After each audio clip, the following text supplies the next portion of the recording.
poor girl in a wheelchair holds a tattered teddy bear while staring at the door of the orphanage.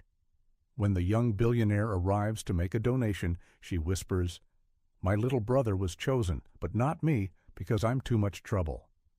Upon hearing this, he bursts into tears, and his life changes forever. The black Maybach sedan idled discreetly across from the wrought iron gate. Asher Hayes checked the time on his Rolex, drew a sharp breath, and glanced at the plain manila envelope on the passenger seat. Tucked inside was a check with enough cash to replace the entire roof of the Sunny Meadows Child Care Center. It was a functional donation, not extravagant, nothing to draw the media's attention, just what was needed. There was a strange tension in the air, a ghost of a feeling from coming back. 15 years. A lifetime had passed since he'd walked out of this place for the last time, never looking back, swearing he would never return. Yet here he was, the palms of his hands slick with a nervous sweat, his heart thumping a frantic rhythm against his ribs, as if he were still that terrified kid he'd once been. Asher hadn't given them any warning he was coming. He couldn't stand the idea of a welcome committee or some saccharine speech about how he was a shining example of triumph over adversity. He despised that kind of performative gratitude. He preferred the clean simplicity of a quick visit, a quiet drop-off, and an exit without any fanfare. In his world of back-to-back meetings and nine-figure decisions, that kind of simple honesty was a currency rarer than gold. 15 minutes tops, he told his driver, who gave a respectful nod in the rearview mirror. The gate groaned on its hinges, the exact same sound it made in the old days. Some things never changed. A faint smile touched Asher's lips as he remembered how many times he and the other boys had been busted trying to sneak out through that very gate. The telltale shriek of rusted metal was an alarm they could never beat. The grounds seemed smaller to him now. The trees had matured, their branches creating generous canopies of shade along the main building. The facade had been repainted a cheerful pale yellow that clashed with his memories. Back in his day, the walls were a soul-crushing institutional gray, a stark contrast to the welcoming image they projected now. The main yard was buzzing with life. Kids were a blur of motion, running from one end to the other, their laughter and shouts echoing in the afternoon air. A group was in a heated game of kickball near the entrance, while others played tag around a set of swings. The scene was an almost perfect mirror of his recollections, except now he was an outsider looking in. Then his gaze snagged on something different. Tucked in a corner of the yard, half concealed by the long shadow of an old oak, was a small child in a bright blue wheelchair, observing everything in complete silence. She had on a simple floral dress, her hair pulled back into two lopsided pigtails. In her lap, clutched with a fierce grip, was a brown teddy bear, so well loved it was missing an eye and had visible patches on its paws. Something about her instantly snagged Asher's full attention. Maybe it was the way she tracked the other kids, her expression a potent cocktail of longing and resignation. Or maybe it was just the stark contrast, a tiny island of stillness in a sea of motion and noise. On pure instinct, Asher altered his course. Instead of making a beeline for the administration office, he started walking toward the girl. She didn't see him at first, too engrossed in stroking the bear's frayed ears. "Hi," he said, keeping a careful distance so as not to startle her. The girl looked up, her eyes wide with surprise. She regarded him with curiosity, but not a hint of fear. "Hi," she replied, her voice soft as she shifted the bear on her lap as if to present it. "This is Benny." "Nice to meet you, Benny," Asher said, a genuine smile spreading across his face as he dipped his head toward the toy. "You two look like good friends." "He's my best friend," she affirmed with a solemn nod. "He's been with me since before I came here." A caregiver, Evelyn Reed, approached, her face etched with a polite concern about a stranger speaking to one of the children. Asher quickly introduced himself, mentioning the donation he was there to deliver. Her posture relaxed, but she remained nearby. "Don't you want to play with the other kids?" Asher asked, seeing how her gaze kept drifting to the kickball game. The girl hugged the bear tighter and shook her head. "I can't keep up," she explained, gesturing to her wheelchair, "and nobody has the patience to wait." There was a flat acceptance in her voice that felt all too familiar to Asher. It was the quiet resignation of someone who had learned, far too young, that the world doesn't always bend for those who are different. "Have you lived here long?" he asked, crouching down to her eye level. "Almost a year," she answered, her focus shifting back to the group of children. "My younger brother was here too, but he left last month." "He left?" The girl nodded, adjusting Benny again on her lap. Her gaze went distant for a second, as if she were seeing something far beyond the yard. "My little brother was chosen, but not me, because I'm too much trouble." Her words landed with a simple, brutal honesty, delivered without a trace of self-pity, as if she were merely stating an obvious fact like the sky being blue or clouds being white. It was that very matter-of-factness that struck Asher like a physical blow, a gut punch that knocked the air from his lungs. He knew that feeling intimately, the crushing weight of being overlooked, of being deemed too complicated to be worth the effort of a family. Her words were a direct echo of the ones he'd whispered to himself countless times, sitting alone in this very yard all those years ago. Evelyn, who had been maintaining a polite distance, chose that moment to step in. "Chloe, it's almost time for your medicine. We need to go inside." The girl, Chloe, nodded obediently. She gave Asher one last look, offering a small, shy smile. "Bye," she said, waving with the hand that wasn't clutching her bear. "Bye, Chloe," he replied, pushing himself to his feet. As Evelyn pushed the wheelchair toward the main building, Asher remained rooted to the spot, watching them go. The girl's words replayed in his mind on a loop. "I'm too much trouble." That single sentence haunted him through the rest of his perfunctory visit. He handed over the envelope at the front desk, hastily signed the donation forms, and politely turned down the offer of a tour of the newly renovated facilities. His mind was miles away. In the car, on the ride back to his sprawling penthouse overlooking Central Park, he couldn't shake the image of Chloe and her one-eyed bear. The afternoon's meetings felt like an eternity. While his partners discussed mergers and acquisitions, all he could visualize was that sad, knowing smile, that premature acceptance of abandonment. That night, alone in his starkly minimalist apartment, the city lights twinkling below, Asher found himself rummaging through an old box tucked away in the back of his walk-in closet. Inside, amongst a few scattered mementos of his past, was a small, green plastic dinosaur, the only toy he'd managed to hold on to from his years at Sunny Meadows. Without a second thought, he grabbed his phone and called his assistant. "Olivia, I need you to buy something for me tomorrow morning." "Of course, Mr. Hayes. What is it?" "A teddy bear, the best one you can find." The silence on the other end was broken only when he added, "And cancel my morning appointments. I need to pay another visit." The next morning broke with a cloudless sky. Asher was awake before his alarm, a rare occurrence in his regimented life. On his living room table sat an elegant shopping bag from F.O. Schwartz. Inside was a doll with soft brown hair and large, soulful eyes, wearing a blue dress with tiny embroidered flowers and matching white shoes. Olivia had followed his instructions to the letter. The best one you can find. The price tag on the toy likely equaled a caregiver's monthly salary at the orphanage. But that didn't matter. What mattered was that this wasn't just another doll. It was something special. His driver found the return trip to the same location odd, but maintained his professional silence. During the drive, Asher stared out the window, lost in thought, as the frantic energy of Manhattan gave way to the quieter, tree-lined streets of the suburbs. "I'll be a bit longer today," he informed the driver as the car pulled up to the gate. This time, there was no envelope in his hand, just the new doll cradled carefully in his arms. The gate issued the same familiar groan, and the garden felt just as small. But today, everything looked different. Details he'd overlooked the day before now jumped out at him. The colorful curtains in the dorm windows, children's artwork pinned to a hallway bulletin board, the broken swing that desperately needed fixing. He went straight to reception.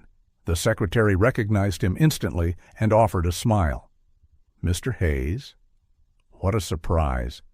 "We didn't expect to see you back so soon." "I forgot to settle something," he said vaguely. "Is Mrs. Evelyn Reed working today by any chance? I'd like to speak with her." Evelyn had been the senior caregiver at the orphanage for decades. She'd been there when Asher was just another kid without a family. If anyone could tell him more about Chloe, it would be her. The secretary nodded and asked him to wait in the small reception area. Asher sat, feeling awkward in a chair that seemed built for someone half his size. The new doll rested in his lap, looking strangely out of place in his large hands. A few minutes later, a woman with graying hair and a kind, poised demeanor entered the room. Her face was a map of the decades she'd spent caring for children, but her eyes were still lively and sharp. When she saw Asher, a genuine smile lit up her features. "Asher Hayes," she said, using his full name just as she had when he was a boy. "So good to see you again." Asher stood and took her outstretched hand. He fought the urge to hug her. Evelyn had been one of the few who had genuinely looked out for him during his time there. "Evelyn, you haven't changed at all." She let out a warm laugh, a sound that reminded him of bedtime stories. "You've changed completely. Look at you, a successful businessman." Her eyes fell to the doll. "And with a new friend, I see." Asher glanced down at the toy, suddenly feeling a little self-conscious. How was he supposed to explain this? "Actually, I came because of one of the children, a girl named Chloe." Evelyn's smile softened into a more thoughtful expression. "Chloe, of course. You met her in the yard yesterday, right?" Asher nodded. "She told me something that touched me, about her brother being adopted and her not." Evelyn gestured for them to sit. The room was empty, but she lowered her voice anyway. "Do you know how she ended up here?" he asked. The woman sighed, a tired but compassionate look in her eyes. "Chloe arrived almost a year ago. Her parents died in a car accident. Her younger brother was adopted a few months later.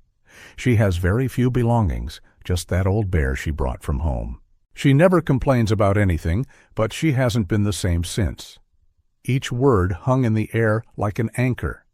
Asher felt a pang in his chest, imagining the layered trauma she'd endured, losing her parents, then watching her brother leave, too. "How does she act day to day?" he asked, genuinely interested. "She's sweet, quiet, very mature for her age," Evelyn said. "She helps the younger kids with their homework. She's patient when teaching them, but she barely plays. She just watches the others as if she's always on the outside." Evelyn paused, eyeing Asher with a knowing curiosity. "May I ask why your interest?" Asher looked down at the doll. Even he couldn't fully articulate it yet. "I think I identify with her." Evelyn nodded, understanding without needing any more explanation. She'd known him as a child. She knew his story. She's probably in the back garden by now. She likes to stay near the flowers when the weather is nice. Asher thanked her and stood to leave.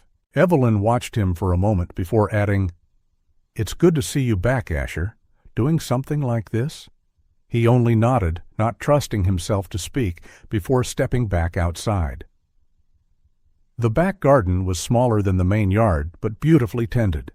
Small flower beds ringed a grassy area dotted with wooden benches in the shade. Chloe was there, just as Evelyn had predicted, her wheelchair parked near a patch of daisies. The old bear sat in her lap, same as yesterday. Asher paused at the entrance to the garden. Suddenly, his plan felt audacious, maybe even intrusive. What was he doing here? What right did he have to just appear in this child's life? But before he could second-guess himself, Chloe turned her head and saw him. A tiny smile of recognition bloomed on her face. There was no turning back now. He walked toward her, feeling strangely nervous. He stopped at a respectful distance and tried for a natural smile. "Hi, Chloe. Remember me? We met yesterday." "You're the man who talked to Benny," she replied, pointing to the threadbare bear. "That's right," Asher confirmed, relaxing a bit. "I brought something for you." He held out the new doll, feeling clumsy. Chloe looked at the toy with wide, astonished eyes. For a moment she didn't move, as if she couldn't process what she was seeing. Is it for me?" she finally asked, her voice barely a whisper. "Yes, I thought you might like it." Chloe reached out a hesitant hand, taking the new doll. She touched its delicate dress with admiration, ran her fingers through its soft hair, and gazed into its bright eyes. Then, to Asher's surprise, she hugged it tightly to her chest, closing her eyes for a moment. When she opened them again, they held a glow that hadn't been there before. "Her name is going to be Teddy," she declared with conviction, as if the name had been preordained. There was something in the simplicity of that moment, in the pure, unadulterated joy reflected in her eyes, that forged an instant connection. Asher felt an invisible thread stretch between them, fragile but undeniably real. "Teddy is a great name," he agreed, sitting on a bench near her chair.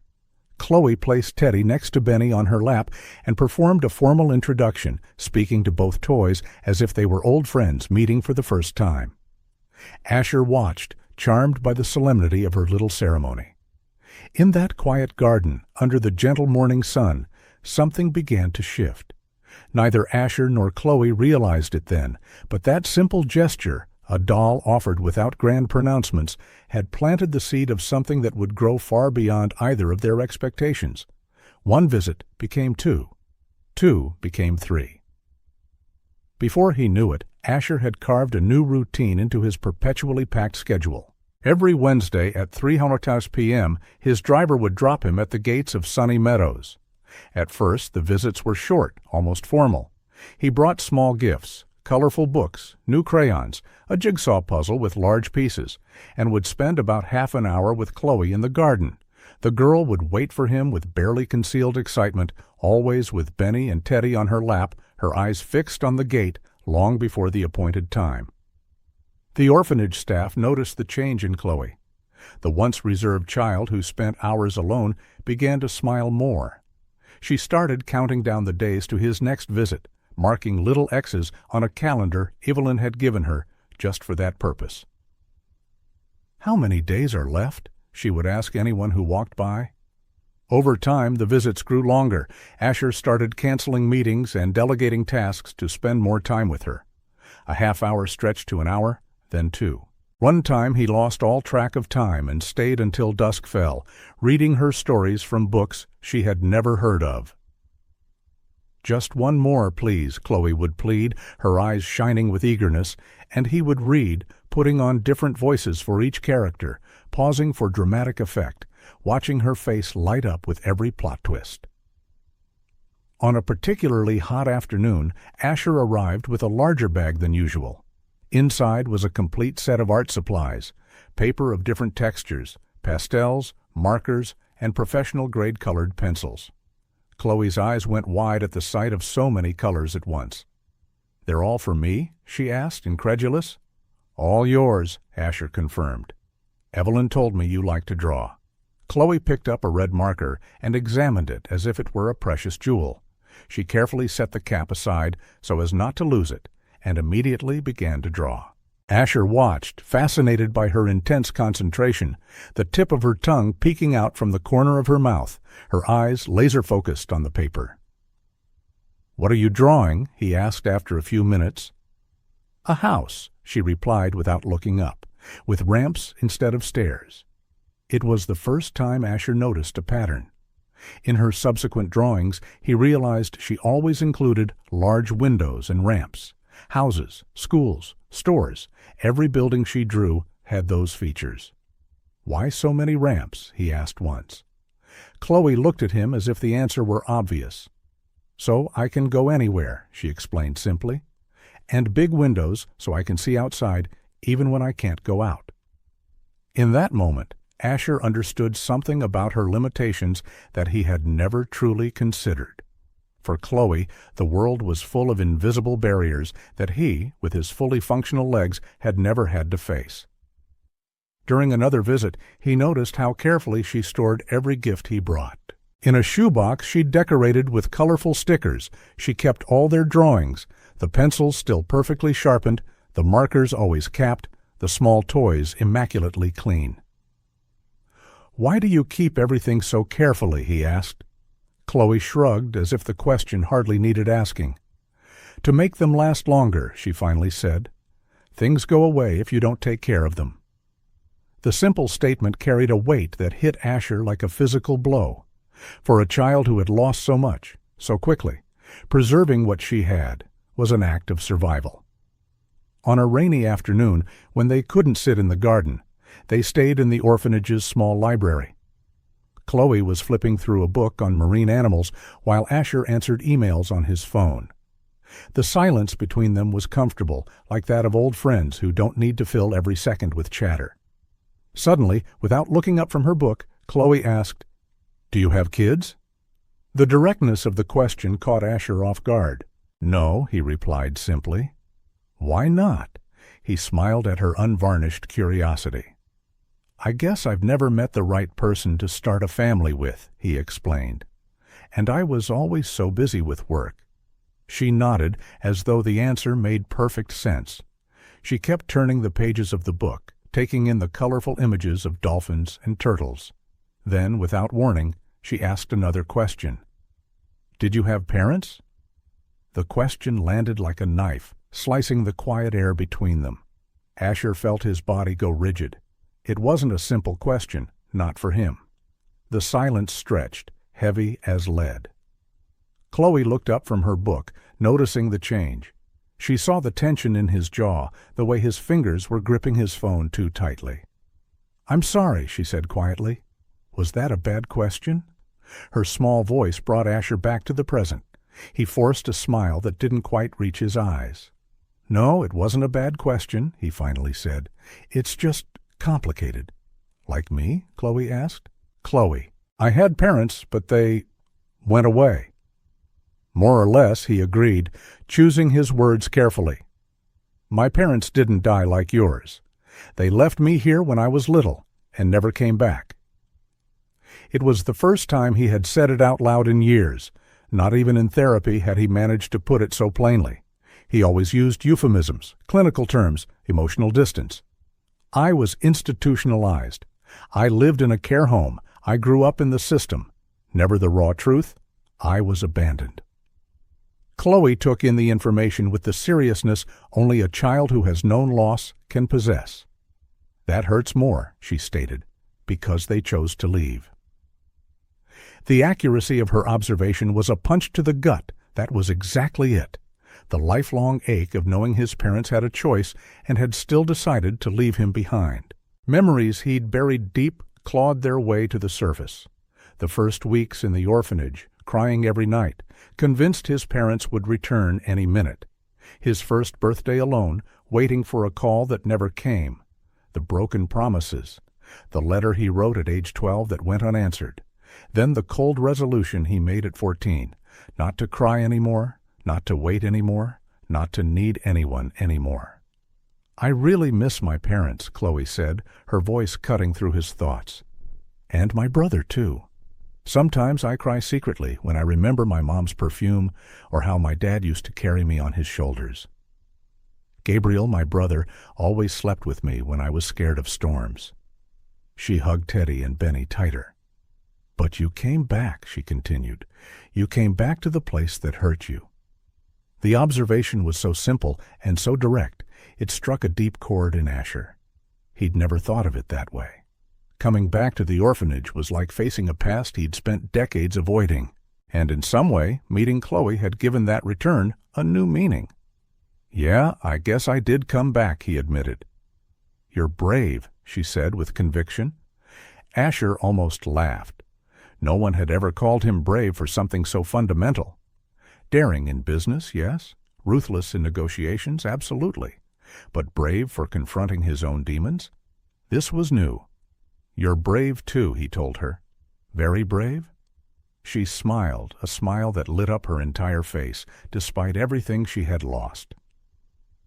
"Can we read another story?" she asked, shifting gears with the ease only a child can. And so, Wednesdays became the highlight of Asher's week.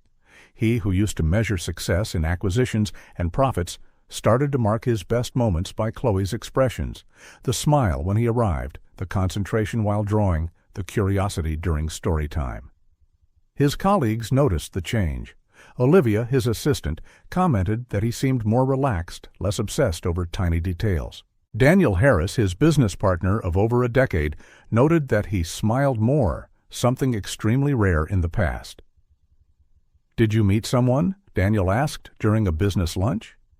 "Yes," Asher answered, without elaborating. How could he explain that the person changing his life was a child in a wheelchair holding a one-eyed teddy bear and a doll that never left her lap? One afternoon, after nearly 2 months of weekly visits, Asher arrived at the orphanage to find Chloe silently crying in the garden. His chest tightened at the sight of tears rolling down her small face. "What happened?" he asked, kneeling beside her chair. "Today is Gabriel's birthday," she explained between sobs. "Last year, we made a cake together. Mom let us make a huge chocolate mess in the kitchen." Without a second thought, Asher hugged her. It was their first real physical contact beyond handshakes or light shoulder pats. Chloe clung to him as though he were a lifeboat in a stormy sea. "It's okay to cry," he murmured. "Good memories can hurt sometimes, but they're still important." "Do you have good memories of your parents?" she asked, her voice muffled against his shoulder. Asher thought for a moment. "Some. My mom used to sing me to sleep, and my dad taught me how to play checkers. Do you cry when you remember?" "Not anymore," he admitted. "But I was angry for a very long time." Chloe pulled back slightly and looked at him, tears still glistening in her eyes. "I'm angry sometimes, too," she confessed. "At God for taking my parents. At the people who took my brother but didn't want me. It's not fair." Her honesty disarmed him. Asher had never met anyone so direct, so free of pretense. It was like looking into a mirror that reflected not just the present, but also his past, a past full of unvoiced hurts and silent rages. "Anger is part of it," he said, surprised by his own wisdom. "Just don't let it take up too much space." Chloe nodded, wiping away her tears with the back of her hand. For a moment they both remained quiet, each lost in their thoughts. Then she looked up at him, her face gentler. "Thanks for coming today," she said simply. "Always," Asher replied, realizing that single word held a bigger promise than any contract he had ever signed. Chloe's fragile but genuine smile made Asher realize how his own wounds were slowly healing as he helped her deal with hers. Two wounded hearts finding solace in the mutual understanding of a pain few others could grasp. Sunny Meadows Child Care Center had official visiting days. Twice a month, prospective adoptive parents would come to meet the children. Those days were charged with a nervous energy, a buzz of anticipation, and inevitably noise. The kids wore their best clothes, their hair carefully combed, and practiced their smiles in the mirror. The air was thick with hope and anxiety. Asher arrived on one of those days completely unaware. As soon as he parked, he sensed the difference. More cars in the lot, unfamiliar voices echoing in the corridors, a humming atmosphere. Visiting day, the receptionist explained when she saw him. Always on the second Monday of the month. Asher nodded, feeling suddenly out of place. He would normally head straight for the garden or the library where Chloe usually waited. Now he had no idea where to find her. Amidst the commotion, he walked down the main hallway, observing the interactions. In various rooms, couples chatted with kids, playing games, asking questions.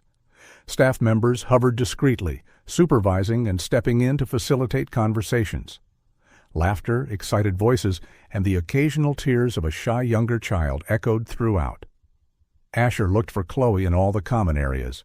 She wasn't in the library, the cafeteria, or the back garden. Finally, he decided to ask Evelyn. "Chloe?" The woman sighed, her expression a mix of concern and understanding. She doesn't join the visiting days? She never wants to. Where is she then? Evelyn hesitated for a moment, as if weighing whether to share the information. In the old book storage room next to the library. We turned it into a small reading nook. It's quiet there. She paused. She doesn't like crowds or the noise. Says it hurts her ears. Asher thanked her and headed for the spot she'd indicated. The small room was down a less traveled corridor. The door was ajar. He knocked gently before entering. The space was small but cozy. Low bookshelves lined two walls, filled with worn paperbacks. A high window let in a single beam of light that illuminated floating dust motes. In the far corner, seated at a little table, was Chloe. She didn't notice him at first, too absorbed in a large, illustrated book, turning the pages with meticulous care. Benny and Teddy were placed strategically beside her, silent guardians. "May I come in?" Asher asked softly. Chloe looked up, startled. A smile lit her face when she recognized him, but there was a tension in her shoulders that wasn't usually there. "You came," she said, closing the book, "even though it's visiting day." "I didn't realize it was visiting day," he admitted, stepping inside and closing the door, muffling the distant din. "Evelyn told me where to find you." He sat on a small chair across from her. The room's silence was a welcome refuge from the rest of the orphanage. "You don't like these days," he said, less a question than a statement. Chloe shrugged, the gesture Asher had come to recognize as her way of handling difficult topics. "It's too noisy, too many people staring, asking questions." She repositioned Teddy in her lap. "And they never look at me anyway." Her last sentence was almost a whisper, laden with the weight of many such disappointments. Asher felt a lump form in his throat. "I'd rather stay here," she continued. "It's quiet. Books don't ask hard questions." Glancing around, Asher noticed how the space reflected Chloe's personality. Tidy, calm, full of stories waiting to be discovered, slightly removed from the world, but still with a window to observe it. "Do you want me to leave?" he asked. "I can come back another day if you'd rather be alone." Chloe shook her head emphatically. "No, you can stay. You're quiet, like me." The simplicity of her reply touched Asher in a way he hadn't expected. It was true. They shared an appreciation for silence, for calm. Over the weeks they'd spent together, many of the most meaningful moments had involved no words at all, just presence. "Then I'll stay," he said, pulling out his phone and switching it to silent. "We can read together, if you'd like." Chloe smiled and slid the illustrated book toward him. For nearly an hour, they turned the pages together, occasionally commenting on the pictures, but mostly just enjoying the shared stillness. In the following days and weeks, Asher began checking the orphanage's calendar to avoid the busiest times. He discovered Chloe was most at ease on Tuesday and Thursday afternoons when most other kids had off-site activities, or on Saturday mornings when many slept in. During these quieter periods, they fell into their own rhythm. Sometimes they read side by side, each with their own book. Other times, Asher brought adapted board games that didn't require complex movements. Occasionally, they would just sit in the garden watching the birds or the clouds, exchanging a rare remark. One day, Evelyn commented on the change when she met him in the hallway.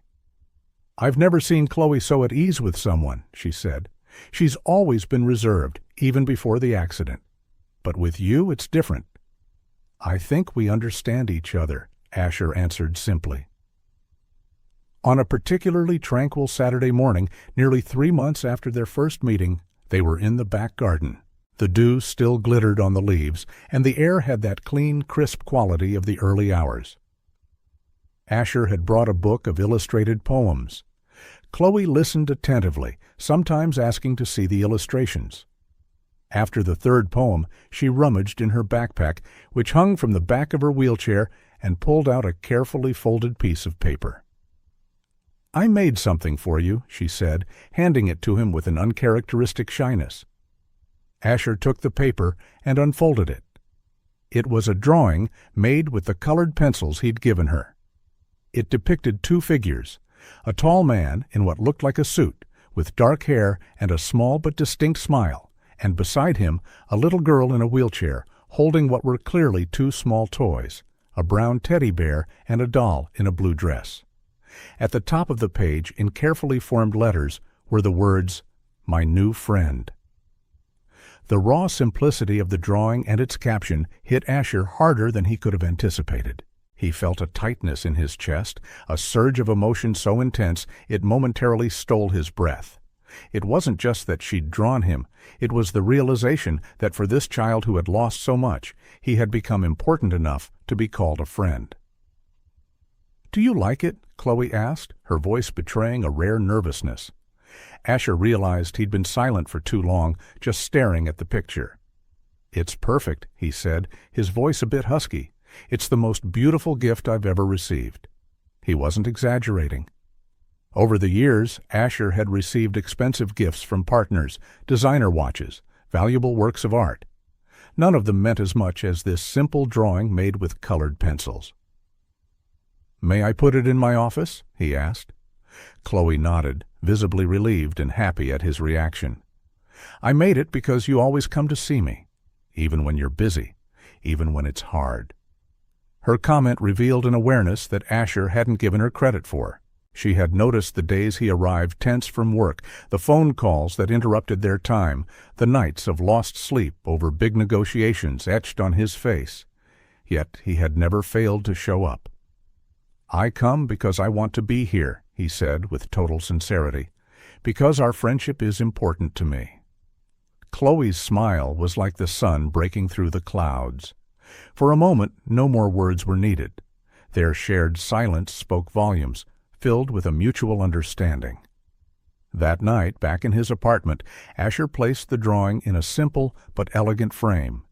He stood looking at it for a long time, marveling at how this little girl in a wheelchair had become such a significant presence in his life. The next day, he called his assistant.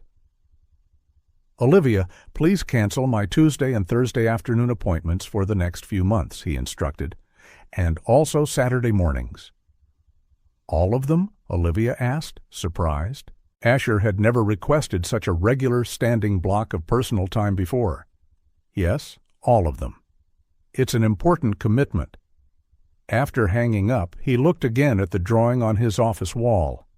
The words, "My new friend," were so simple, yet they represented a profound transformation.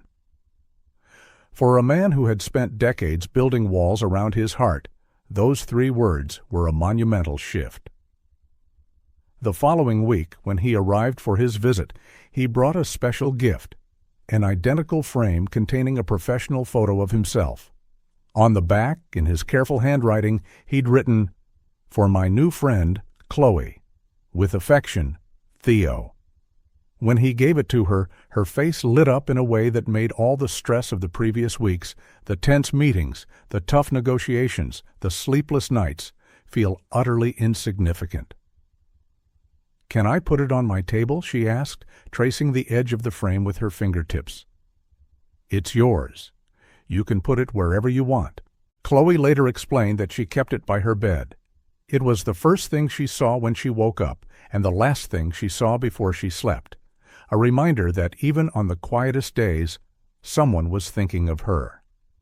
The silence that had once been a solitary refuge for them both had become a shared space, a place where they didn't need words to express what was beginning to grow between them. An unusual friendship, built in small moments, in constant presence, in mutual acceptance. For Asher, who had always measured his worth in numbers and acquisitions, these quiet moments with Chloe were slowly teaching him a new form of accounting, one where wealth was measured in smiles received, trust earned, and drawings pinned to an office wall. For Chloe, who had learned too soon that people leave, Asher's constant presence was gradually rebuilding something she believed was lost forever: the confidence that not everything precious disappears. And so, visit after visit, silence after silence, an unlikely bond grew, one that had started with a casual remark about being too much trouble, but was now expressed in the 3 simple words of a child's drawing: My new friend. The rain started as a light morning drizzle and steadily intensified. By the time Asher arrived at the orphanage, the sky was a solid sheet of gray, and water poured from the gutters in miniature waterfalls around the building. The constant drumming of raindrops against the windows created a curtain of sound, isolating them from the outside world. On days like this, the kids usually stayed in the common room, playing board games, reading, or watching a movie. Chloe, however, preferred the small library. She said the smell of old books mixed with rain was her favorite perfume. Asher found her by the window, watching the drops race down the glass. Her wheelchair was positioned so she could press her fingertips against the cold surface and trace the water's path. Benny and Teddy lay in her lap as always, silent witnesses to her contemplation. "Hello," he said softly, knocking on the open door to announce his presence. Chloe turned, her face lighting up with a smile that was a stark contrast to the dreary weather. Yet there was something else in her gaze today, a shadow lurking behind the usual brightness in her eyes. "I thought you wouldn't come," she said, "because of the rain." "I said I'd come, didn't I?" Asher replied, shrugging off his wet coat and hanging it on a nearby rack. "A little rain doesn't scare me." He walked over and took the chair next to hers. They both watched the downpour in silence for a few minutes. There was a comfort in these shared quiet moments, a mutual understanding that went beyond words. But today, Asher sensed a question hanging in the air, an unspoken restlessness. "What's on your mind?" he finally asked, turning his gaze to her. Chloe kept her eyes fixed on the window, her fingers now still against the glass. "Why do you come see me?" she asked, her voice almost a whisper.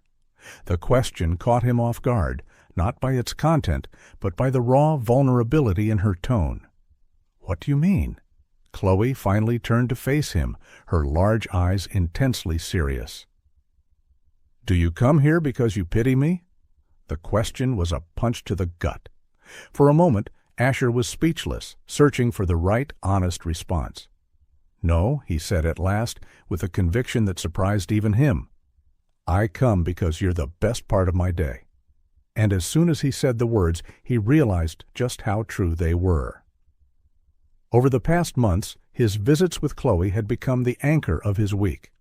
On the days he didn't see her, he found himself wondering what she was doing, what new pictures she might be drawing, what stories she might want to hear next.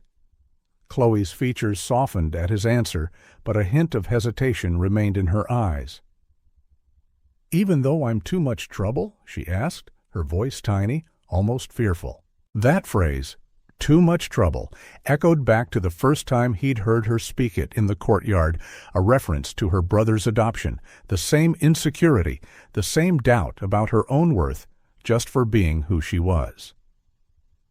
Asher leaned forward and gently took her small hand in his. "Chloe," he said, looking straight into her eyes, "you're not trouble. You're special." Something in the girl's expression broke then. Perhaps a defense she'd built against hope. Her eyes filled with tears, but they were different from any he'd seen before. They weren't tears of sorrow or pain, but of something deeper, more complex. Without warning, she leaned forward and hugged him, her thin arms wrapping around his neck, her face pressed into his shoulder. Asher returned the hug carefully, mindful not to squeeze too tight or unbalance her chair. He felt her tears soak his shirt, but he said nothing, simply holding her, offering the silent comfort of his presence.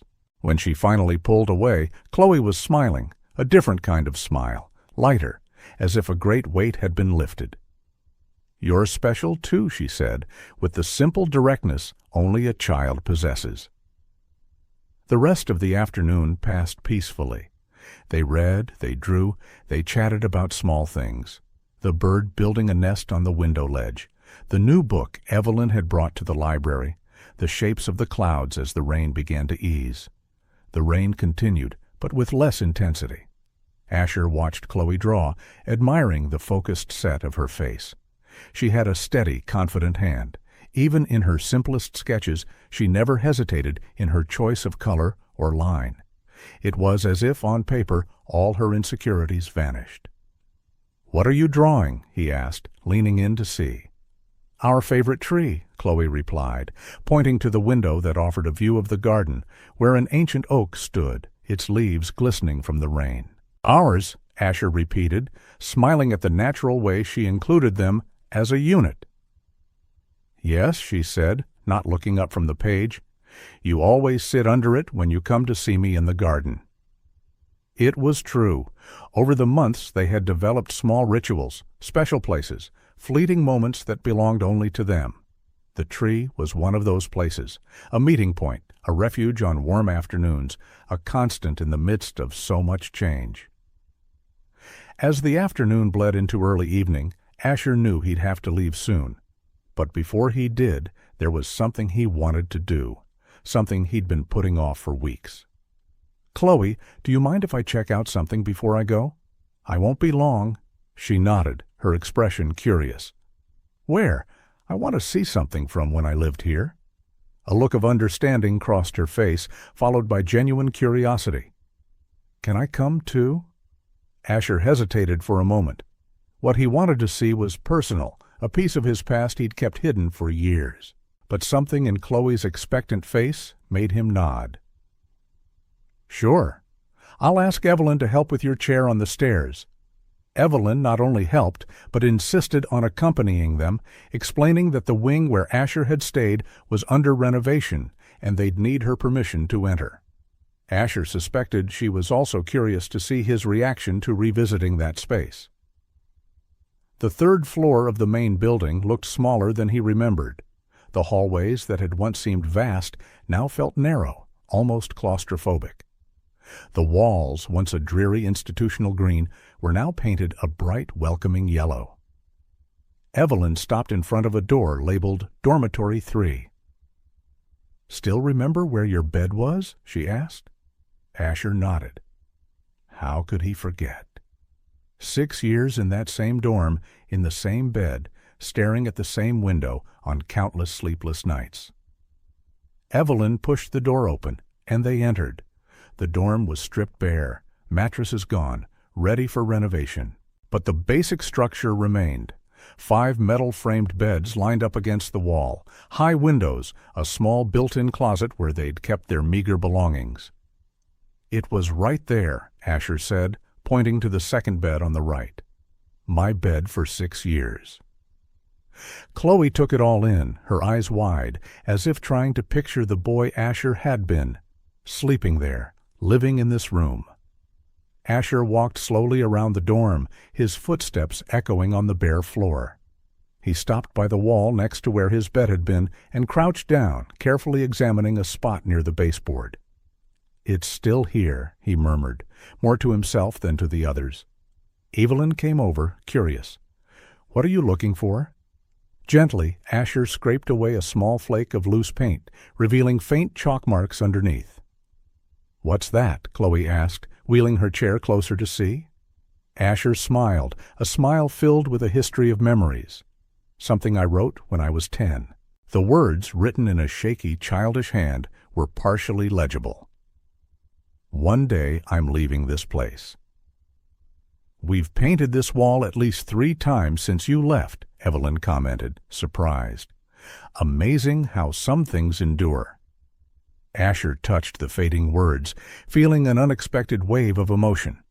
There was no bitterness, no resentment as he might have felt years ago, but a sort of compassionate understanding for the boy he had been, so determined to escape, so desperate to belong somewhere. "I used to write that every night before going to sleep," he explained, still gazing at the nearly erased marks, like a promise to myself. "And you kept that promise," Evelyn observed. "Yes," Asher said softly, "but not in the way I expected." He realized something then, something he'd never considered. Though he had physically escaped, a part of him had remained in this place all along, in those secret words, in that childish longing for freedom, in the memories, both painful and sweet, that he carried. "I thought leaving here meant leaving everything behind," he continued, turning now to Chloe, "that I could just erase it all and start fresh." "But you can't, right?" Chloe asked, with a wisdom that belied her age. "No," he agreed, "you can't, and maybe you don't need to." They stood in silence for a moment, each lost in their own thoughts. It was Chloe who finally broke it. "Can I touch it?" she asked, reaching her hand toward the wall. Asher nodded and helped maneuver her chair. With a careful reverence, Chloe ran her fingers over the almost invisible words, as if sensing through them the boy Asher had once been. "Were you sad here?" she asked, looking directly at him. The question, so direct and honest, caught Asher by surprise. His first instinct was to shield her with a half-truth, something gentle that wouldn't make her uncomfortable. But he realized she deserved more. Sometimes, he admitted, there were very hard days, but there were good moments too. Friends, caregivers like Evelyn, little victories. Like surviving, Chloe concluded, once again showing that uncanny understanding. Like surviving, Chloe repeated, with a perception that took him by surprise again. Yes, he agreed. Like surviving. Sensing the intensity of the moment, Evelyn discreetly suggested they head back downstairs. The rain had stopped completely, leaving the air clean and fresh. The courtyard glistened with puddles that reflected a sky just beginning to clear. "Can I show you something too?" Chloe asked when they reached the garden. "Sure," Asher replied. She directed her wheelchair to a specific spot in the courtyard near the main gate. From there, one had a perfect view of the entrance, the street beyond the walls, the world outside. "I come here every day," she explained, "to see who arrives." Asher understood instantly. It was the perfect vantage point for watching visitors, prospective adoptive parents, anyone who might change her destiny. It was the lookout post of someone who was waiting to be chosen. He had once had his own lookout spot, years ago, in a different corner of the courtyard, but with the same view of the gate, the same mix of hope and fear. As they walked together across the courtyard, Asher smiled softly and said, "When I was your age, I lived here, too." Chloe looked at him, surprised. "You lived here?" Asher nodded. "For a few years. I also waited, watching that gate." She observed him silently, as though she understood more than words could explain. Then she said softly, "So, you know what it's like?" He gave her a sad smile. "I do. That's why I come back." In that moment, they shared an understanding that transcended age or circumstance, an understanding built on a shared experience of waiting, of watching that gate with hope and fear, of wanting to be chosen and fearing rejection. The sun began to set, casting a golden glow over the damp courtyard. The other children had come out to enjoy the end of the rain, their shouts and laughter echoing in the open space. Evelyn had moved away to keep an eye on them, leaving Asher and Chloe alone with their thoughts. "You know what I wanted most as a child here?" Asher asked, watching the kids at play. Chloe shook her head, waiting for him to continue. "Someone who understood," he said, "someone who knew what it was like without me having to explain." Chloe nodded, her eyes locked on his. "Me too." "And now," he asked, "what do you want most now?" She thought for a moment, her fingers idly fidgeting with the fabric of her dress. "Not to be scared," she finally answered. "Scared of what?" "Everything," she said with disarming simplicity. "Of being chosen, of not being chosen, of being too much trouble, of being alone." The raw honesty of her words struck Asher to the core. He recognized in them his own childhood fears, fears he still carried in more adult guises. "You know something," he said, kneeling so he was at her eye level. "It's normal to be scared. Everybody is, even grown-ups. But you're braver than you think. How do you know? Because I see how you face each day, how you take care of your toys, how you do your drawings, how you read your stories, all of that, even when it's hard. That's courage." Chloe took in his words, searching his face for any sign of insincerity or empty reassurance. She found only truth. "You're braver too," she finally replied. "You came back to a place that made you sad." That observation, so simple and direct, brought forth a truth Asher hadn't fully grasped until that moment. Coming back to the orphanage wasn't just about charity or a good deed. it was also about facing his past, about healing old wounds that had never properly closed.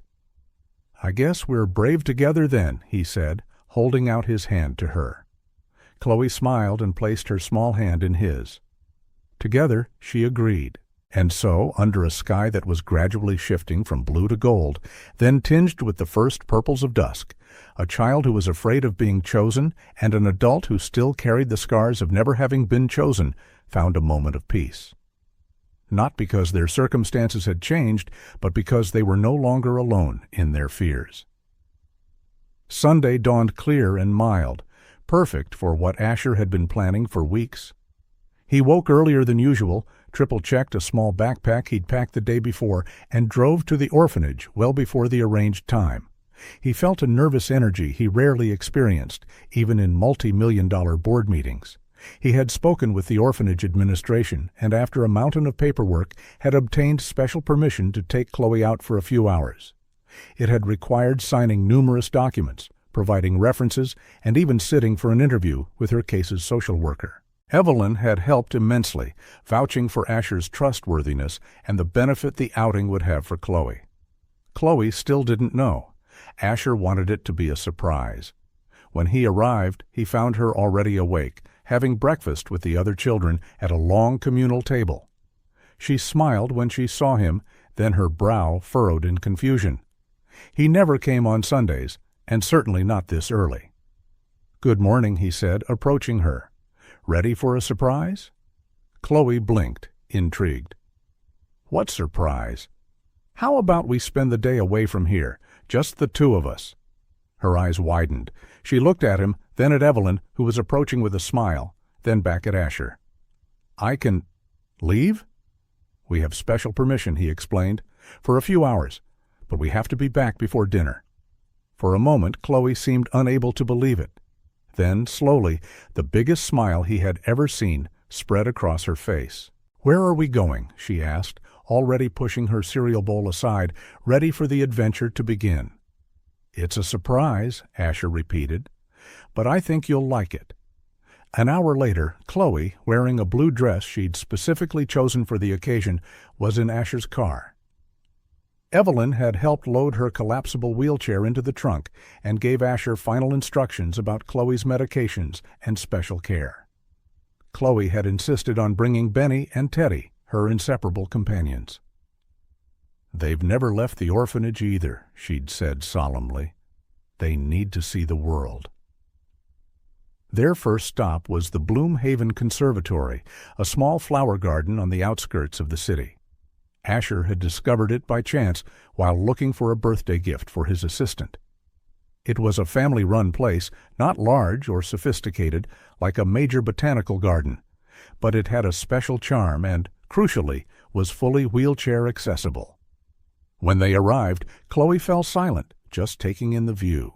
It was a modest structure of glass and metal surrounded by small outdoor flower beds. What captivated her wasn't the scale, but the color. Hundreds of different flowers created a living mosaic of reds, pinks, yellows, purples, and whites. "It's like being inside a rainbow," Chloe murmured as Asher pushed her wheelchair along a path of smooth stones. The owner, an older woman with calloused hands and a gentle smile, came out to greet them. Asher had called ahead, explaining the situation, and she had prepared a little surprise for Chloe. A flower crown made of small daisies and sprigs of lavender. "For the princess of the garden," the woman said, placing the delicate wreath on Chloe's head. Chloe touched the petals gently, almost reverently. They spent nearly 2 hours there. Chloe wanted to see every type of flower, learn their names, touch their petals, and smell their scents. Asher watched, enthralled by her delight, by the way her eyes lit up with each new discovery. The owner, noticing Chloe's genuine interest, gave her a small potted plant to care for herself, a violet with an intense purple hue that, according to the woman, bloomed year-round if you were kind to it. "Just like you," she said, gently touching Chloe's cheek. "Small, but strong." As they were leaving, Chloe holding the violet in her lap alongside Benny and Teddy, Asher announced the second part of the surprise. "How about some ice cream now?" Chloe's face lit up again. Real ice cream? At an ice cream shop? Asher laughed at her question, which revealed so much about the limited life she'd led. Yes, real ice cream in a real shop. You can pick any flavor you want. They went to Dairy Delights, a small, old-fashioned ice cream parlor in the city center. It wasn't busy at that hour. No crowds, no curious stares at Chloe's wheelchair. They sat by the window. Chloe examined the colorful menu with an expression of utter concentration, as if she were facing the most important decision of her life. "You've had ice cream before, right?" Asher asked, suddenly worried. "Sometimes at the orphanage," she replied, her eyes still on the menu. "But only chocolate or strawberry and in small cups. Here there are so many flavors." After much deliberation, she chose a dish with 2 scoops, chocolate and pistachio, a combination that made Asher smile at its sophistication. He ordered the same in solidarity. Watching Chloe eat her ice cream was an experience in itself. She savored each spoonful with complete focus, as if memorizing the taste. There was no rush, no childlike urgency to gobble it before it melted. There was only pure pleasure in tasting something special, something outside her normal routine, something that might not happen again soon. "This is the best day of my life," she declared between bites, her tone so serious it squeezed Asher's heart. Right then and there, in the glow of the sun streaming through the window onto Chloe's smiling face, her flower crown slightly askew, and a tiny smudge of chocolate ice cream by her mouth, Asher had a sudden impulse. He took out his phone. "Can I take a picture of you?" he asked. Chloe looked surprised but nodded, sitting up a little straighter and smiling. It was a genuine smile that reached her eyes and lit up her entire face. Asher captured the image and knew instantly it was special. It was more than a photo. It was a record of a moment of pure, unadulterated joy. Possibly the first time Chloe had felt that kind of happiness since the accident that took her parents and left her in a wheelchair. He showed her the photo, and she examined it curiously. "Do I look pretty?" she asked, with the insecurity typical of her age. "Beautiful," Asher replied with absolute sincerity. Back at the orphanage by late afternoon, Chloe was exhausted but radiant. She clutched the violet carefully, as if it were a precious treasure. Benny and Teddy had also tasted the ice cream. In reality, Chloe had offered them each a tiny spoonful so they could share in the happiness. Evelyn met them at the entrance, and Chloe immediately began recounting every detail: the flowers, the ice cream flavors, the way people on the street had smiled at her flower crown. While listening to her describe each moment, Asher glanced again at the photo on his phone. He decided right then he would print and frame it for his office, right alongside the drawing she'd given him. But on his phone, he would keep it in a special place, a reminder he could carry with him everywhere, a talisman against bad days, stressful meetings, and the loneliness he often felt even when surrounded by people. The drive back to his place had never felt so long. Navigating through the city's evening lights, Asher felt torn between the joy of the day that had just passed and a growing restlessness he couldn't ignore. He kept seeing Chloe's radiant face in his mind, the way her eyes sparkled over the pistachio ice cream, the reverent care she showed the little violet. His apartment felt strangely empty when he finally arrived. It was a stylish, impeccably decorated space, a testament to the minimalist taste he'd always favored. But now, for the first time, he felt its oppressive silence, its lack of life. He set his keys on the coffee table and walked to the balcony, looking out at the city. Thousands of lights glittered in the darkness, thousands of lives unfolding simultaneously, while he stood there alone with a storm of thoughts he couldn't manage. He took out his phone and looked at Chloe's photo again. There was a purity in that smile, something that reminded him of a distant time when he still believed the world could be kind. For years, Asher had built his life around work. He had what many would call success, money, recognition, power. But none of it had prepared him for what he felt now, for the space this little girl in a wheelchair had carved out in his heart, a space he hadn't even known was empty. He sat in his favorite armchair, the one with a sweeping view of the city, and did something he hadn't done in a long time. He allowed himself to feel, really feel, without the barriers he normally kept so carefully in place. And what he felt was overwhelming. The day with Chloe hadn't just been an outing, some charitable act for a lonely child. It was a glimpse of another life, of another version of himself, one who could be more than the successful businessman, more than the orphan who overcame adversity, a version that could be a father.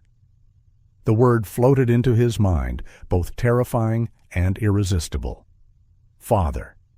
It was something he had never seriously considered, something he had deliberately avoided. Asher had never planned to have children. He told himself it was because of his career, his lifestyle, the lack of time.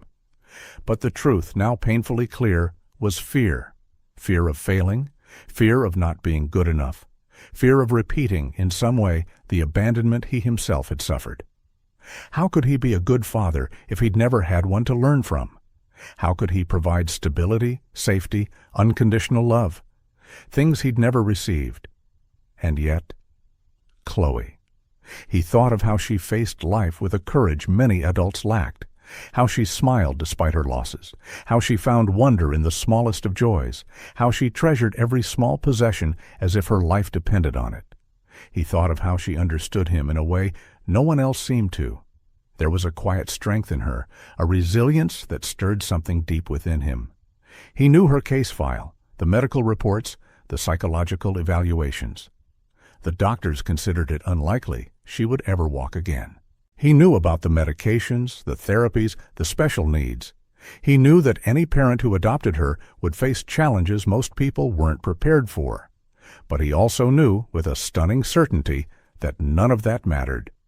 What mattered was that smile, those perceptive, intelligent eyes, that spirit which, in a strange way, seemed to complement his own. He stood up and walked into his office. Hanging on the wall was Chloe's drawing, still in its place of honor. "My new friend," the simple inscription read. He stared at it for a long moment, letting the reality of what he was considering take full shape. Adopting Chloe, giving her a permanent home, a family, even if it was just the two of them. A place where she would always be the first choice, never left behind. A place where being too much trouble wouldn't matter because the love would be unconditional. The thought brought a wave of panic with it. Could he really do this? Could he raise a child? Change his entire life, his priorities, his future? What if he failed? What if he ended up hurting her, letting her down, just as his own parents had done to him? He sat at his desk and opened his laptop. He started searching, adoption, children with special needs, what it meant to be a single father. Hours passed as he absorbed information, statistics, personal accounts. His hands trembled slightly, a physical manifestation of the battle raging inside him. He stopped only when the first light of dawn began to paint the sky pink and orange beyond his office window. He was exhausted, emotionally spent, but something had shifted. The idea that had felt so terrifying hours before now had defined tangible contours. It wouldn't be easy. It would require profound changes in his life. He would have to learn, adapt, grow in ways he'd never imagined. He would have to face his own demons, his own fears. But maybe that was exactly what he needed. Maybe the cycle of abandonment that had defined his childhood could be broken, not just through personal success, but through a deeper act of love, the commitment to be for another child what no one had been for him. He looked at Chloe's photo on his phone one more time. Deep down, he realized the decision had been made the moment he saw her alone in that courtyard, saying she was too much trouble. Or maybe even before that, somewhere in the depths of his soul, where the child he once was still waited for someone who would never return. He closed his eyes, and for the first time in a long, long while, he allowed himself to dream of a different future, one that included a child's laughter echoing through his previously silent apartment, colorful drawings taped to the fridge, bedtime stories and comfort for nightmares, tough questions and honest answers, shared fears overcome together. A family. The days that followed that sleepless night passed in slow motion for Asher. What had begun as a terrifying idea had crystallized into a profound certainty. He made phone calls, rearranged his schedule, and restructured his agenda. His lawyer, Bruce, surprised by the urgency, worked overtime to prepare all the necessary documents. "Are you sure about this?" asked Bruce, his attorney of over a decade, and probably the closest thing Asher had to a friend. "This is a huge decision. Maybe you should think it over a bit longer." "I've never been so sure of anything in my life," Asher replied, surprising even himself with how certain he sounded. The process wouldn't be simple or quick, Bruce had explained. There would be interviews, home visits, psychological assessments, background checks. Even with Asher's resources and influence, it would take time. The red tape of the adoption system made no distinction between millionaires and ordinary people when it came to determining parental suitability. But the first step was straightforward, formally declaring his intent.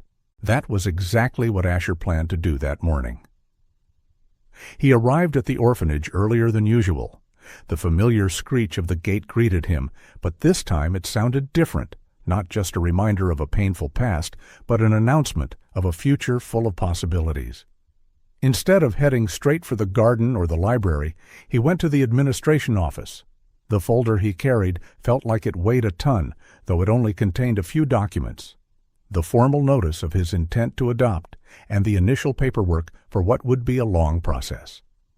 The receptionist, accustomed to his frequent visits, seemed surprised to see him in that part of the building. "I'd like to speak to Mrs. Richards, please," Asher said. "It's an important matter." Eleanor Richards had been the orphanage director for over 2 decades. She had taken over shortly after Asher left, so she hadn't known him as a child, but she had spoken with him several times since he began visiting Chloe, mostly about procedures for off-site permissions. After a brief wait, Asher was ushered into her office, a welcoming room with walls lined with framed children's drawings and photos of smiling kids. Asher wondered how many of those children had found homes and how many were still waiting. "Mr. Hayes," Mrs. Richards greeted, standing to shake his hand. What a pleasant surprise. "How can I help you today?" Asher sat in the chair she indicated, placing the folder on her desk. He took a deep breath. "I'm here about Chloe," he began, his voice steadier than he'd hoped. "Specifically, her future." Mrs. Richards nodded, her expression neutral but attentive. "I want to adopt her," Asher said, finally voicing what his heart already knew. "I want her to know every day that she was chosen." For a moment, there was only silence. The ticking of the wall clock seemed unusually loud. Beyond the window, he could hear the faint sounds of children's laughter and shouts in the courtyard. Mrs. Richards' expression shifted from surprise to something softer, more emotional. "Mr. Hayes." "Asher," she said, dropping the formality. "Your dedication to Chloe these past months has been extraordinary. We've seen changes in her we never thought possible." She paused, choosing her words carefully. "But adoption is a lifelong commitment, especially in Chloe's case, with her special needs, her trauma." "I know exactly what I'm getting into," Asher interrupted, gently but firmly. "I've done my research. I've talked to specialists. I've started adapting my apartment. I'm prepared." Mrs. Richards smiled, a genuine smile that reached her eyes. "I believe you," she said, "and honestly, I can't think of a better home for Chloe." She was about to continue when a soft noise at the door caught both their attention. They turned to see Chloe in her wheelchair with Evelyn just behind her. "Pardon the interruption," Evelyn said, looking embarrassed. Chloe was looking for Asher and— "It's quite all right," the director said, motioning them inside. "In fact, this conversation primarily concerns Chloe." The girl looked from one adult to another, her expression inquisitive. She clearly sensed the serious atmosphere, but didn't know what was going on. "What's happening?" she asked, looking directly at Asher. "You look weird?" Her blunt remark, so typical of Chloe, broke the tension in the room. Asher couldn't help but smile. "We were talking about you," he explained, moving to stand closer to her. "Something important." "What?" she insisted, clutching Benny and Teddy as if bracing for bad news. Asher exchanged a glance with Mrs. Richards, who nodded encouragingly. "Chloe," he began, crouching to meet her eyes. "I was just talking to Mrs. Richards about the possibility, about my desire to adopt you, to have you come live with me and be my daughter." The words hung in the space between them. Chloe's face was a canvas of surprise, confusion, doubt, and something more. Something Asher couldn't quite read. She didn't smile right away, as he might have expected. Instead, her eyes grew very serious, almost adult-like in their scrutiny.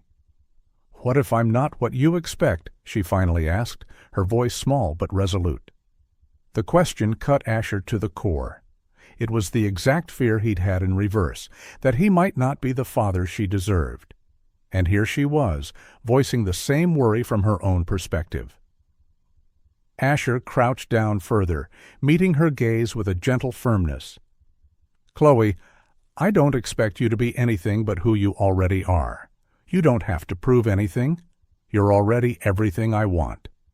Chloe's eyes filled with tears, though they were not tears of sadness. It was as if something very old and very heavy had finally given way inside her. "Really?" she whispered. "Really," he confirmed. "I want you to be my daughter, not despite who you are, but because of who you are." Chloe looked down at Benny, her tattered, one-eyed bear, and then at Teddy, the doll Asher had given her. It seemed she was consulting her oldest friends, seeking their approval. At last the smile broke through. Not a polite or forced smile, but a radiant one that transformed her entire face. "I do want that," she said, with a quiet simplicity that held entire worlds. "I want to be your daughter." The months that followed were a whirlwind of paperwork, interviews, home visits, and preparations. The adoption process moved faster than usual, partly due to Asher's resources, and partly because the orphanage staff unanimously supported it. During that period, Asher visited Chloe almost daily. Together, they planned what their new life would be like. He showed her photos of his apartment, asked her preferences, and involved her in every decision. It was important to him that she felt this new chapter was being written by both of them, not just for her. "What color do you want for your room?" he asked one afternoon, showing her a paint catalog. Chloe ran her fingers over the swatches, stopping at a soft lavender shade. "This one," she said confidently. "It looks like the sky just before it gets dark." A week before the official move, Asher took her to see what would be her new home. The apartment had undergone a transformation. Hallways had been widened to accommodate a wheelchair, small ramps replaced any steps, and furniture was rearranged for easier movement.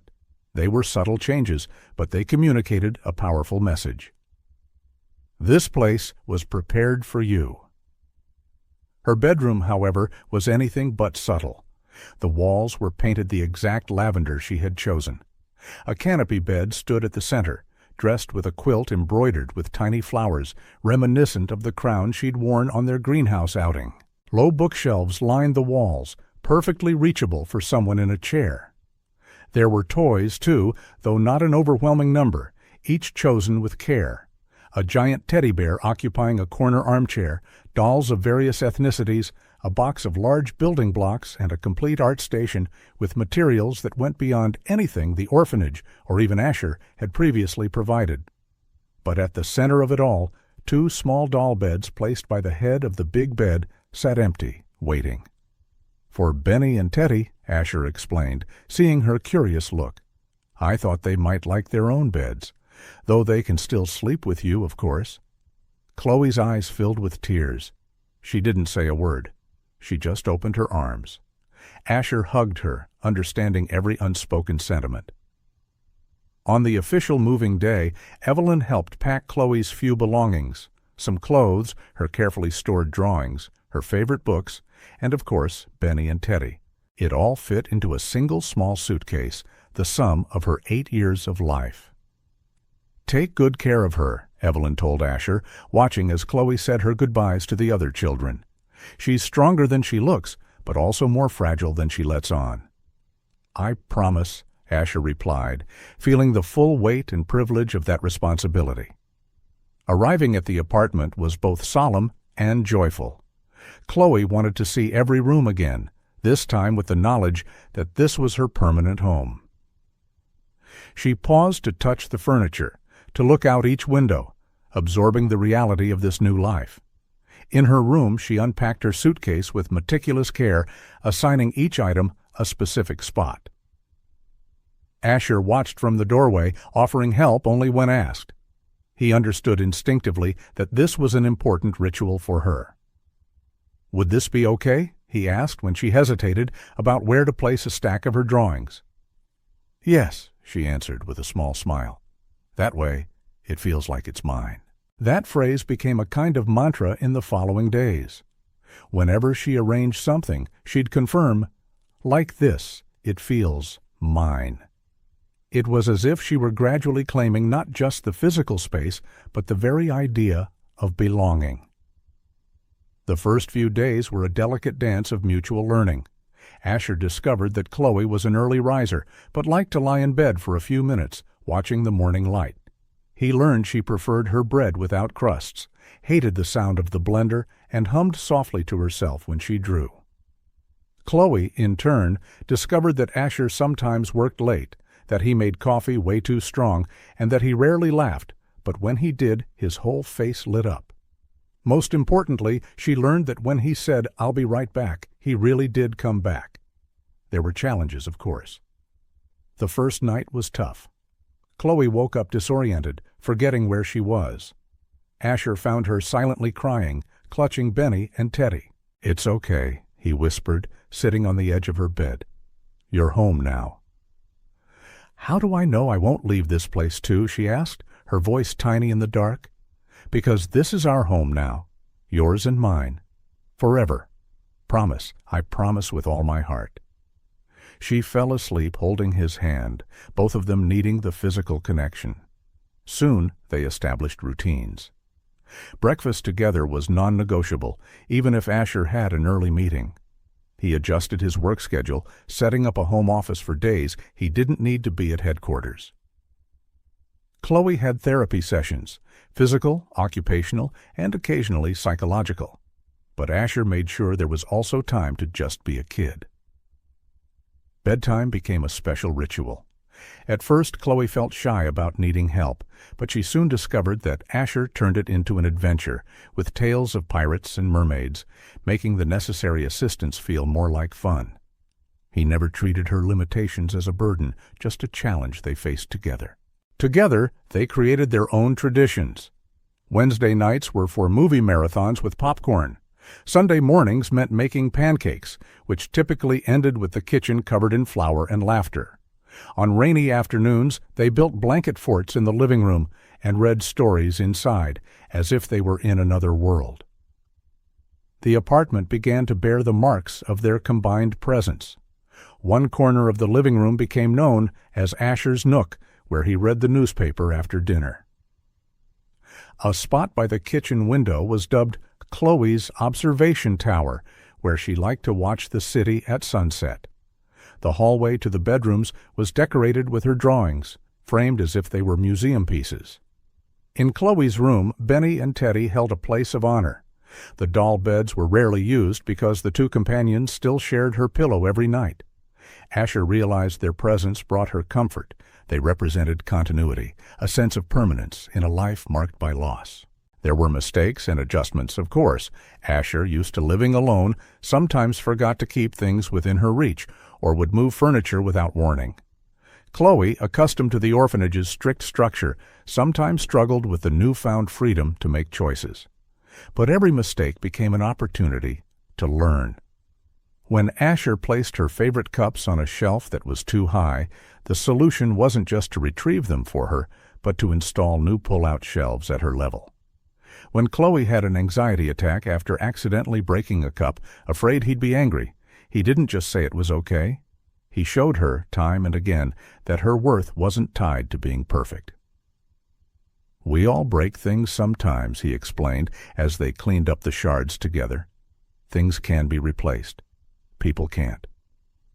One evening, about 3 weeks after she moved in, Asher passed by Chloe's bedroom after a work call and found her lying awake, staring at the ceiling. "Can't sleep?" he asked, sitting on the edge of her bed. She shook her head. "I'm thinking." "About what?" She was silent for a moment, organizing her thoughts. "How different it feels?" "What does?" "Being chosen," she said simply. "It's different from what I imagined." "How did you imagine it?" Chloe hugged Benny and Teddy closer, as if drawing courage from them. "I thought I'd have to be different. Happier or smarter or easier," she said, pausing. At the orphanage, people always wanted easy kids. Asher's heart clenched to hear such an adult perspective from someone so young. "Being chosen doesn't mean you have to change," he said gently. "It means someone saw who you really are and thought, 'That's exactly who I need in my life.'"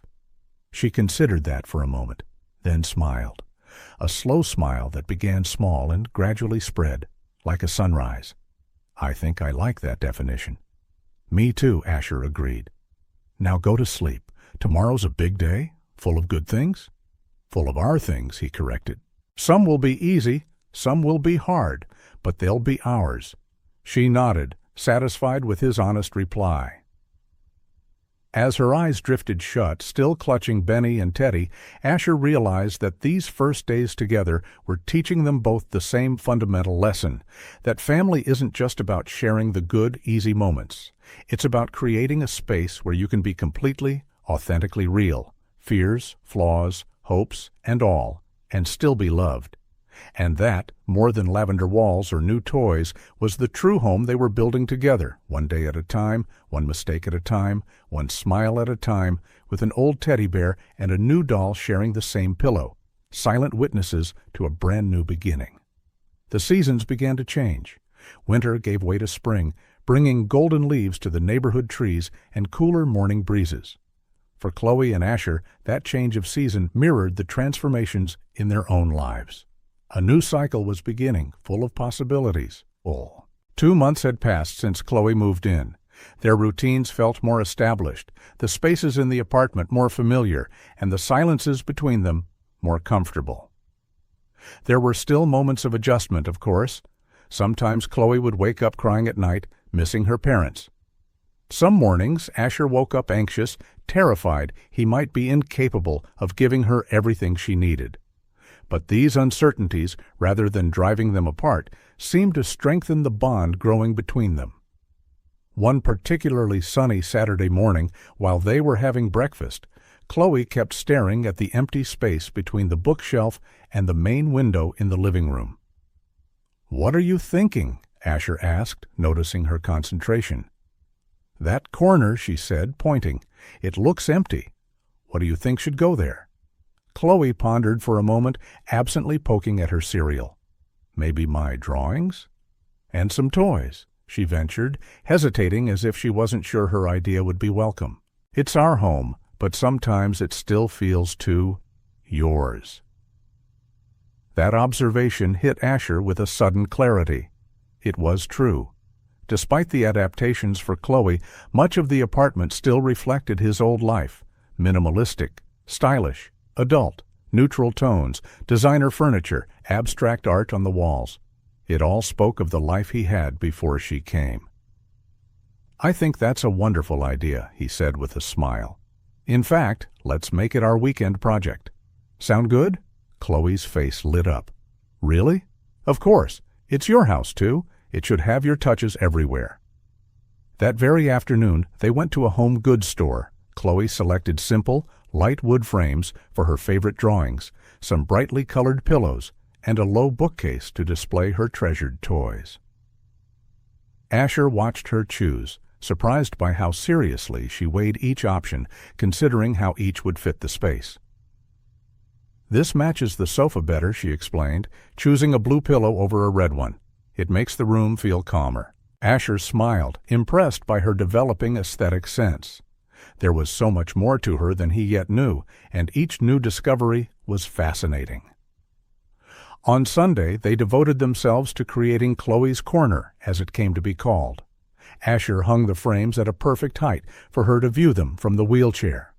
Together, they arranged her toys on the new shelf, the giant teddy bear on guard, the picture books lined up by size, the building blocks in a translucent box so the colors could be seen. Benny and Teddy, however, were not part of this display. When Asher suggested a place of honor for them, Chloe shook her head firmly. "They sleep with me," she said. "They only come to the living room when I'm there." It was an important distinction, Asher noted.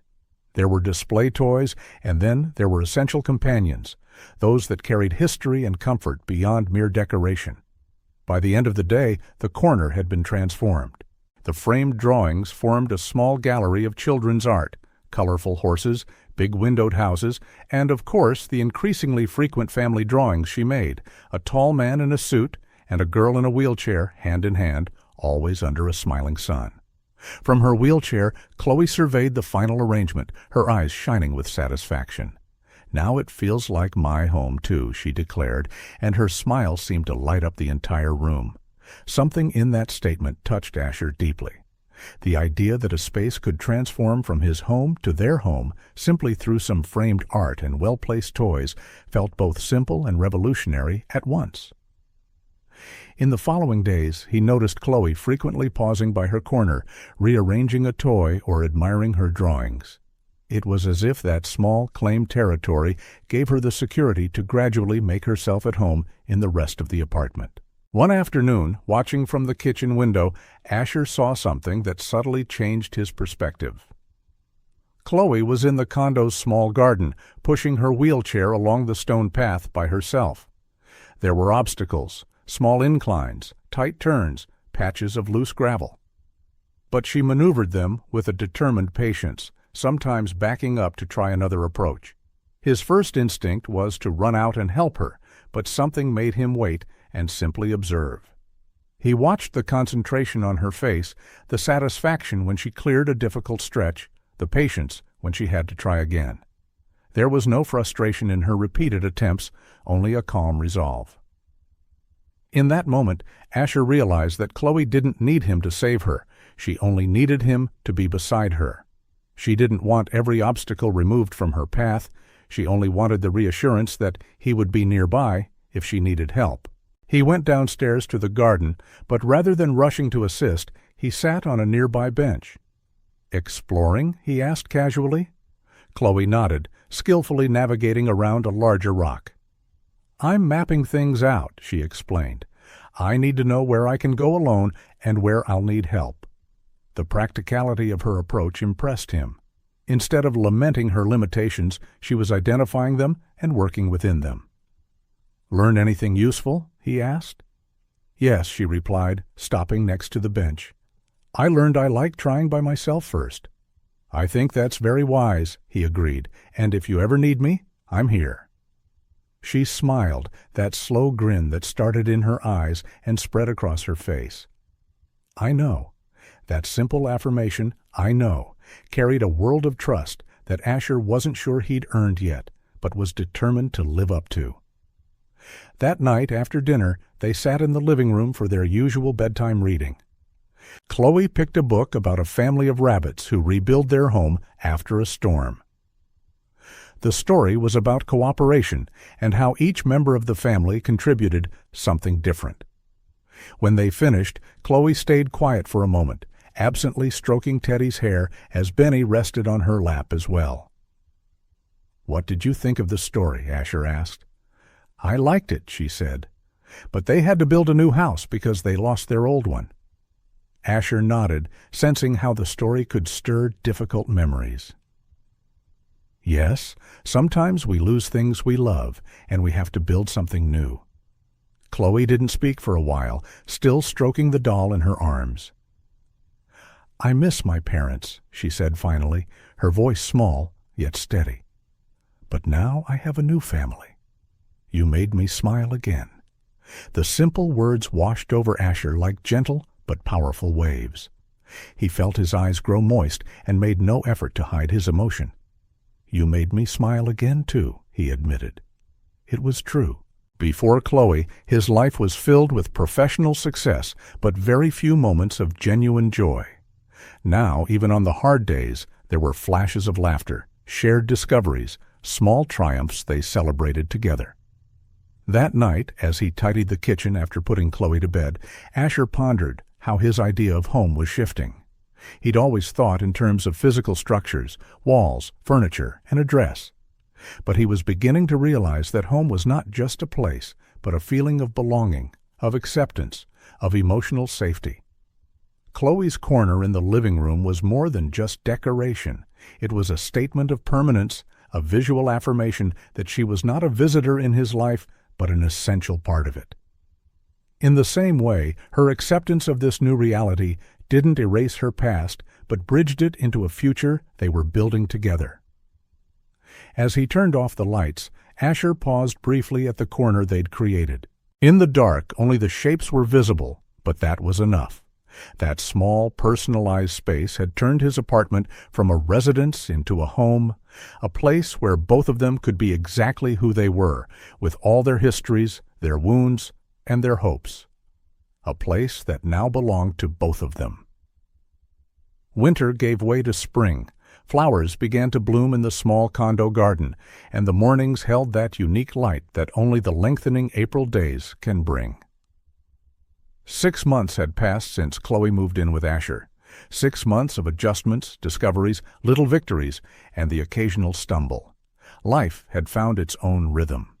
Asher continued his work, but with a more flexible schedule, holding many meetings from home. Chloe attended a new school adapted for her needs, where she was making friends and, to Asher's delight, showing a special knack for art. She still attended therapy, physical, occupational, and sometimes psychological, but these no longer dominated her schedule as they once had. The apartment, too, had evolved. Chloe's corner in the living room had expanded and now included a small art table, always littered with ongoing projects.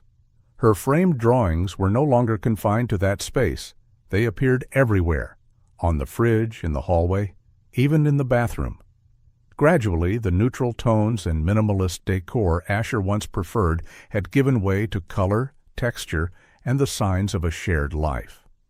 Chloe herself had changed, not just in the way she'd grown a bit taller or put on some weight. Her cheeks were fuller, her eyes more lively, her smile more frequent. Her hair, once kept in uneven pigtails for practicality, was sometimes loose now, falling in soft waves around her shoulders, subtle transformations that reflected her well-being and sense of safety. Asher also wasn't the same. The always immaculate executive was now sometimes spotted in video conferences with flecks of paint on his fingers or a forgotten hair tie on his wrist. He smiled more, slept better, and for the first time in decades kept personal photos in frames around his office, not just Chloe's original drawing, but actual pictures of them together. One particularly pleasant Saturday morning, Asher took advantage of the sunshine to tidy the condo's small garden. The other residents rarely used it, and he had permission to plant flowers and herbs he knew Chloe would love. Wearing worn clothes and gardening gloves, an image that would have shocked his colleagues, he pruned some shrubs, humming absent-mindedly. Chloe was on the adjacent balcony that overlooked the garden, seated at a portable drawing desk. She worked intently on some project, occasionally looking up to watch Asher, then returning to her art with renewed inspiration. A serene closeness settled between them, each engaged in their own task, yet deeply aware of the other's presence. "What are you drawing?" Asher asked, removing his gloves for a break. "Our house," she said, turning the paper so he could see. The drawing did not depict their real apartment, but an imagined house, bright, whimsical, with large circular windows, a shiny red door, and ramps instead of stairs. In the garden, 2 figures, a tall one and a smaller one in a wheelchair, were planting flowers together. In the sky, in addition to the ever-present smiling sun, were 2 special clouds containing 4 faces. Chloe's parents and brother, Asher realized, plus one who seemed to be a younger version of him, perhaps the boy he once was. The emotional complexity of the picture deeply moved him. It wasn't just a fantasy house, but a representation of how Chloe saw their new family, connected to the past, yet building something new. "It's beautiful," he said sincerely, "especially the round windows. They're like hugs for the light to come in," she explained, with the peculiar logic of childhood that often hides profound truths. Asher sat on the step of the balcony near her wheelchair. For a few moments they simply appreciated the garden and the peacefulness of the morning. There was a comfort in these shared silences that Asher had never experienced in any other relationship. "Can I ask you something?" Chloe finally said, her tone suddenly serious. "Of course, anything." She hesitated, twisting a colored pencil in her fingers. "Did you really choose me?"